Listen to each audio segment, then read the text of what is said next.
열린교회 성도 여러분 안녕하세요. 3월 30일 매일 성경 묵상 함께 하겠습니다. 오늘 묵상할 말씀은 마태복음 25장 31절에서 46절의 말씀입니다. 우리 함께 읽겠습니다. 인자가 자기 영광으로 모든 천사와 함께 올 때에 자기 영광의 보좌에 앉으리니 모든 민족을 그 앞에 모으고 각각 구분하기를 목자가 양과 염소를 구분하는 것 같이 하여 양은 그 오른편에 염소는 왼편에 두리라. 그때의 임금이 그 오른편에 있는 자들에게 이르되 내 아버지께 복 받을 자들이여 나와 창세로부터 너희를 위하여 예비된 나라를 상속받으라. 내가 줄일 때에 너희가 먹을 것을 주었고 목마를 때에 마시게 하였고 나그네 되었을 때에 영접하였고 헐벗을 때에 옷을 입혔고 병들었을 때에 돌보았고 옥에 갇혔을 때에 와서 보았느니라. 이에 의인들이 대답하여 이르되 주여 우리가 어느 때에 주께서 줄이신 것을 보고 음식을 대접하였으며 목마르신 것을 보고 마시게 하였나이까. 어느 때에 나그네 되신 것을 보고 영접하였으며 헐벗으신 것을 보고 옷 입혔나이까. 어느 때에 병드신 것이나 옥에 갇히신 것을 보고 가서 배웠나이까 하리니.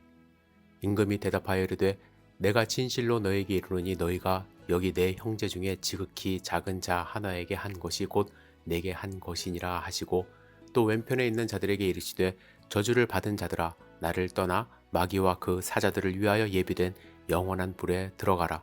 내가 줄일 때에 너희가 먹을 것을 주지 아니하였고 목마를 때에 마시게 하지 아니하였고 나그네 되었을 때에 영접하지 아니하였고 헐벗을 때에 옷 입히지 아니하였고 병들었을 때와 옥에 갇혔을 때에 돌보지 아니하였느니라 하시니 그들도 대답하여 이르되 주여 우리가 어느 때에 주께서 줄이신 것이나 목마르신 것이나 나그네 되신 것이나 헐벗으신 것이나 병드신 것이나 옥에 갇히신 것을 보고 공양하지 아니하더이까. 이에 임금이 대답하여 이르시되 내가 진실로 너에게 이르노니 이 지극히 작은 자 하나에게 하지 아니한 것이 곧 내게 하지 아니한 것이니라 하시니 그들은 영벌에 의인들은 영생에 들어가리라 하시니라. 아멘. 오늘 본문의 말씀은 마지막 때에 일어날 심판에 대한 비유입니다. 예수님이 천사와 함께 영광의 보좌에 앉으실 때에 모든 민족을 그 앞에 모으고 각각 양과 염소를 구분한 것 같이 나오는 자들을 오른편과 왼편으로 나눕니다. 오른편에 있는 자들은 의인이라 내 아버지께 복받을 자들이라 불렀습니다. 반면에 왼편에 있는 자들은 저주를 받은 자들입니다. 그들은 영벌을 받고 오른편에 있는 자들은 영생에 들어간다 하십니다. 그렇다면 양과 염소는 어떻게 구별되었을까요? 35절부터 36절에 보면 양들이 했던 행동을 묘사합니다. 그들은 왕이 부족함에 처했을 때 국류를 베풀어 왕의 필요를 채웠습니다. 왕이 언급한 6가지 불쌍한 조건들이 있어요. 즉 배고픔, 목마름, 외로움, 벌거벗음, 병듦, 그리고 옥에 갇힘 등입니다. 이는 사람이 처할 수 있는 불행한 조건 몇 가지를 예로 든 것입니다. 이 모든 조건은 생존과 삶의 질에 반드시 필요한 것들입니다. 그런데 37절부터 40절에 보면 의인들은 놀라며 대답합니다. 그들은 자신들이 메시아의 이러한 궁핍을 채워주었던 일들을 기억하지 못해요. 이에 왕은 그들이 왕을 의도적으로 섬긴 것이 아니라 지극히 작은 자 하나에게 베푼 긍휼이 바로 왕에게 한 것이라고 말합니다.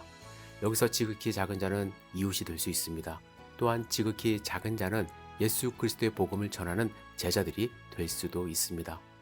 긍휼을 베푼 대상이 중요한 것이 아니라 그들의 삶의 형식이 중요한 것입니다. 그들은 베푸는 삶이 몸에 배었죠. 그래서 그들이 누구인지도 모르고 베푼 거예요.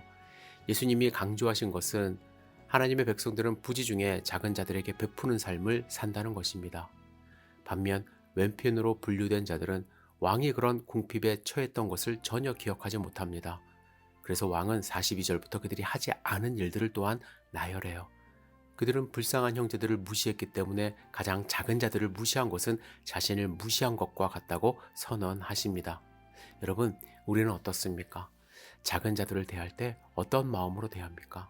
불쌍한 이웃을 대할 때 어떤 마음을 갖고 있습니까? 제가 버지니아에서 목회할 때 렌트하고 있던 미국 교회는 좀 컸어요. 그래서 그 교회는 겨울에 홈리스들을 위한 임시 쉘터로 교회 교육관을 오픈을 합니다.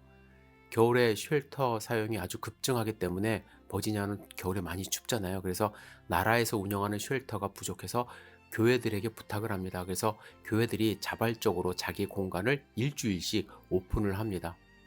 이 일을 위해서 2달 전부터 봉사자들을 이제 모집을 합니다. 그리고 그들을 교육하고 청소하며 만반의 준비를 합니다. 이 과정에서 자원봉사자들이 하지 말아야 할 행동 몇 가지를 배우는데요. 개인적으로 어디 가자고 했을 때 라이드 주지 말아야 되고, 현금 줘서는 안 되고, 또 쉘터에서 준비한 음식 이외의 것을 제공해서는 안 된다. 뭐 이런 것들을 배웁니다. 처음에 이런 교육을 받을 때 이 베푸는 사역을 하는데 왜 이렇게 하지 말라는 행동이 많지라는 생각도 했습니다.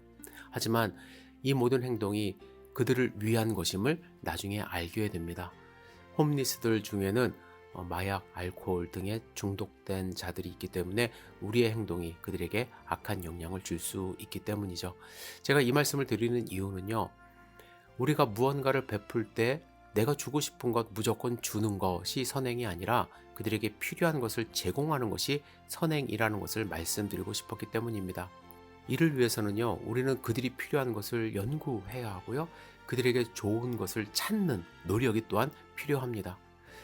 우리가 이렇게 연구하고 찾고 행동해야 하는 이유는 무엇입니까? 우리가 받은 은혜 때문입니다.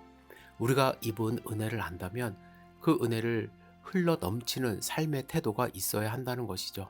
그냥 가만히 앉아서 그들이 잘 살겠지라고 생각하는 것, 그리고 돈 몇 푼 쥐어주면서 선행이라고 생각하는 것, 그게 베푸는 삶이 아니라는 거예요.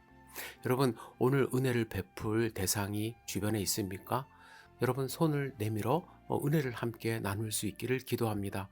그리고 그들에게 필요한 것이 무엇인지 잘 기도해 보시고, 무조건 다 주는 것, 그것보다는 그들을 위하여 기도하고, 또 그들이 올바른 삶을 살 수 있도록 인도하고, 또 그들에게 하나님의 사랑이 충만히 임할 수 있도록 우리가 함께 신경 쓰는 공동체가 되어야 될 것입니다. 오늘 여러분들의 손길로 인하여 누군가가 베품의 은혜를 얻을 수 있도록, 나눔의 은혜를 얻을 수 있도록 여러분들 함께 노력해 주시기를 부탁을 드립니다. 기도하겠습니다. 전능하신 주님, 우리의 삶이 변화되어 나누는 삶, 하나님의 사랑을 함께하는 삶을 살 수 있도록 인도하여 주옵소서. 우리의 삶 가운데 주님이 함께 하심을 저희들이 믿습니다. 주님, 우리와 동행하여 주시고 주님의 그 크신 은혜를 경험하며 우리가 받은 은혜를 나누는 소중한 삶 살 수 있도록 인도하여 주시옵소서. 오늘 하루를 온전히 주님께 의지합니다. 예수님의 이름으로 기도드렸사옵나이다. 아멘.